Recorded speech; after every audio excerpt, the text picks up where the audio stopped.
7 things that successful people do every day that unsuccessful people do not. 7 things that successful people do every day that unsuccessful people do not.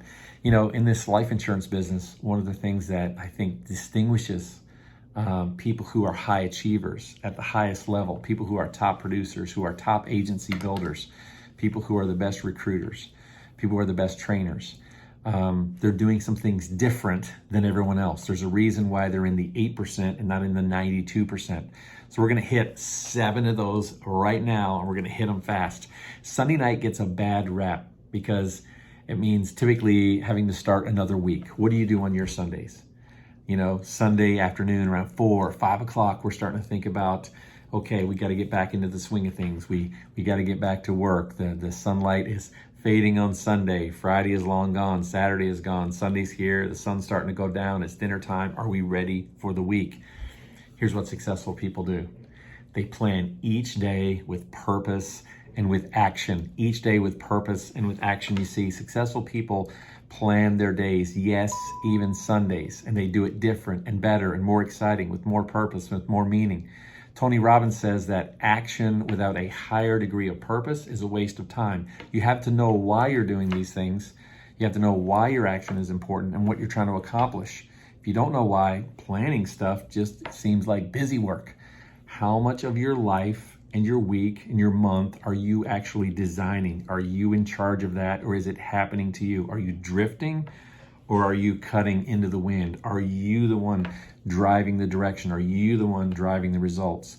They plan each day with purpose and with action. Number 2, they step outside of their comfort zones. One of our top producers, actually the number 2 producer on our agency side this week, just spent this weekend at a conference in Nashville, Tennessee with Coach Michael Burke. And while at that event, she got to hear Michael O'Donnell, who is a door-to-door solar salesperson. And Michael, I'll give you a shout out in this video.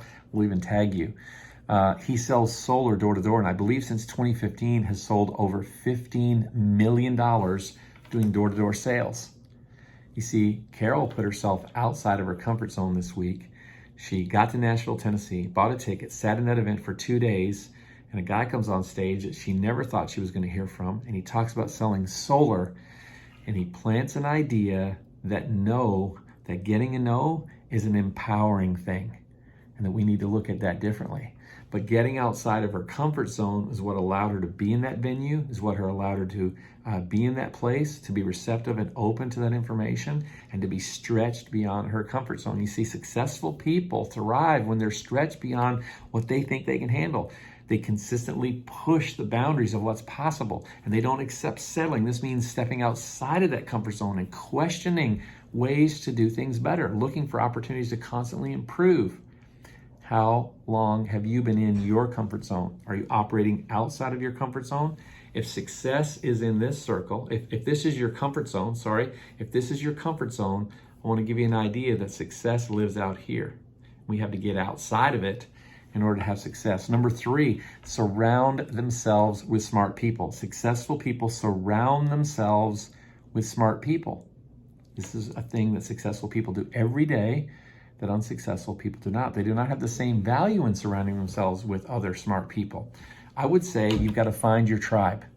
If you're not finding your tribe, you probably really need to be doing 2 things. Number 1, find a tribe. Number 2, build your tribe. Number 1, find your tribe. Number 2, build your tribe. You've got to get to a place where you're building your tribe. And it's going to be important for you to find people that you can surround yourself with that are running in the same direction as you. You see, when Bill Gates and Steve Jobs and Richard Branson and Zuckerberg and all these people started, it was just them. But the minute they started realizing they wanted to build something special with their life, they wanted to do something big, they had to start surrounding themselves with other people that they could actually get there with, collaborate with. A power team, a mastermind, a group, a running tribe, running buddies, a partnership, an agency, a downline, an upline. Think about how collaboration helps us refine our thinking, and it allows us to be challenged. You see, we become the average of the 5 closest people that we surround ourselves with. And here's my question to you. Who are you spending your time with? Are you building your tribe? Are you finding your tribe? Two things that we need to do there. Number four, successful people focus on the big picture, Yes, we talked about details. We talked about planning in number one, but focusing on details allows us to track results, and that's going to be super important. And we can make improvements based on facts, not on guesswork, but sometimes we can get lost in the doing and forget the building and the creating. You have to build moments into your week, into your schedule, and you have to remember, I need to build those times in so I can focus on the big picture. And we need to have our eyes kind of on the horizon, so to speak. So if the horizon's out there and we're always looking here, sometimes it's easy for us to get off track and we don't even know it. We need to be continually looking out at the horizon, at our goals, what we're running for. It empowers us. It pulls us forward. It pulls us in that direction. So we need to focus on the big picture. If you're not designing and creating a better life for yourself, who will? So never lose sight of the big picture and always work on your why. Number five, successful people get the job done. They get it done. They just get it done. You heard my computer ding in here a few minutes ago. It's because I have notifications going off of things that are coming up, things that I'm supposed to be doing. I'm going to post this video anyway because I want to get this done. You may say, why didn't he shut that off? Well, if I stop and shut it off, I have to re-record again, then it's taking more of my time. I'm going to post it up. You know what that sound means. I'm trying to get the job done. You see, it's human behavior to procrastinate, try to find, we can do it better. We got to redo it. We've got to rethink it. We've got to reapply it. We've got to edit it. Let's just get the job done. High achievers have developed a laser-like focus when it comes to getting things done. At times they can be obsessed and almost seem selfish with their time, often making sacrifices that most people would not be prepared or willing to make. Are you one of those people? Are you one of those people that says, I'm getting the job done? I'm getting the job done. You see, if we prioritize better and set aside time to focus on our goals and not just our to-do list, we can actually move them. We can actually move them and create massive opportunities for ourselves and for those around us. And when we have successes, success breeds success. Success attracts success. People are moving in a direction with specificity and intention, going in a direction, they attract other people. So get the job done. Number 6. You ready? Number 6. What do successful people do that other people do not? Number 6 is they refuse to take no for an answer. When you hit a wall, it's easy to consider that that could be the end of the road, right? How many of us have ever hit a wall? I have. How many of us have ever hit roadblocks? I have.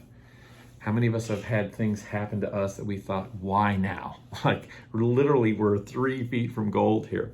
Why is this happening now? Why am I getting sidetracked? Why is this event happening in my life? Why are these things happening to me that I have no control over?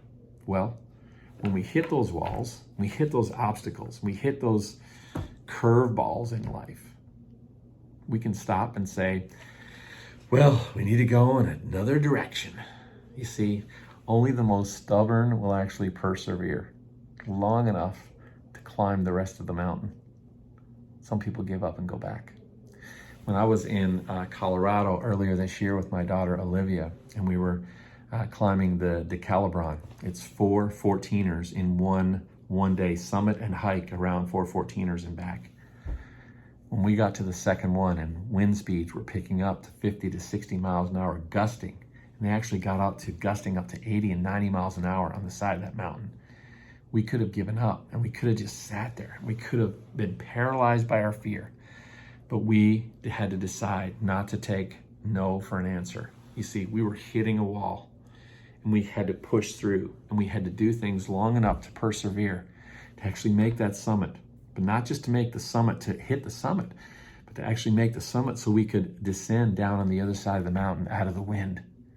We had to refuse to take no for an answer. And sometimes it's going to feel like everything is prevailing against you to have success in your business. Have you invited people in? Have you trained them? Have you brought them in and started to train them for life insurance sales just enough to get them there?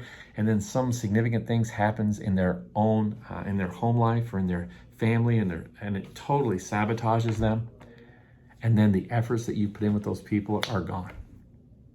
What do? You give up? Do you give up? Do you bank all of your opportunity on that one person or that one opportunity that you thought was going to turn into something really big? Or are you not willing to take no for an answer? Are you going to sit there and take no for an answer? Are you going to be thwarted by that? Or are you going to find people who want to align with you and push forward and say, we are going to take that summit. We are going to take that summit. And people who are successful push in, they lean in, and they take that summit. And it is attractive. When you are that person, it starts to attract other people to you because people realize you're a person that does not quit. Don't be a quitter. Refuse to take no for an answer. That's what successful people do. And lastly, number seven, successful people never stop learning. They never stop learning. One of our great capacities is our ability and urge, really our desire to learn, even from an infant, right? If you think about kids, children, they want to learn. They're always asking questions. They're stumbling around. They're learning to walk. They fall down, they get up. They fall down, they get up. And when they take 2 or 3 steps, they celebrate themselves. Kids will celebrate themselves, right? You need to celebrate yourself, but you need to be like a child and say, I don't want to stop learning. I want to keep growing. I want to become a better version of myself. Unfortunately, most of us stop actively learning once our formal education stops. We allow ourselves to remain stagnant in our careers and in our personal lives. Are you stagnant in your career, in your personal life? Right? If I was to show you some of the pieces, some of the books that I have here on hand right now that I'm reading, I'm reading for a purpose because I want to find out how to become a better me. How to become a better me. How to become a better me. On our team launch call that we did today, Carol, who actually I referenced earlier, was learning from Michael O'Donnell on that door knocking approach, the guy who sold 15 million in solar. Well, he said one of the biggest things that changed his life was a book called Mini Habits by Stephen Geis. Mini Habits by Stephen Geis. While she was still talking to me, I went onto my Audible account and I ordered the book, Mini Habits by Stephen Geis, because I want to continue to learn. You see, if you're not green, and growing, then you're ripe and rotting. If you're not green and growing, then you're ripe and rotting, and I don't want to be ripe and rotting. How much of your week is dedicated to learning and growing yourself? Are you putting yourself in the room with other people where you can learn, where you can level up? Are you masterminding with others who will help you level up your game to think differently, give you a different perspective? Are you doing that? Are you investing in you? Never stop learning. Patrick Bet-David, in a post that I saw this weekend, said of everything that he's ever invested in, stocks, bonds, mutual funds, property, real estate, all these things, he said the single biggest return I've ever had is on the investment in myself. So you have to invest in yourself. Never stop learning. They plan their day with purpose and action. They step outside of their comfort zone. They surround themselves with smart people. They are building and finding their tribe. Number 4, successful people focus on the big picture. Number 5, they get the job done. Number 6, they refuse to take no for an answer, no matter what the conditions look like, summiting that mountain.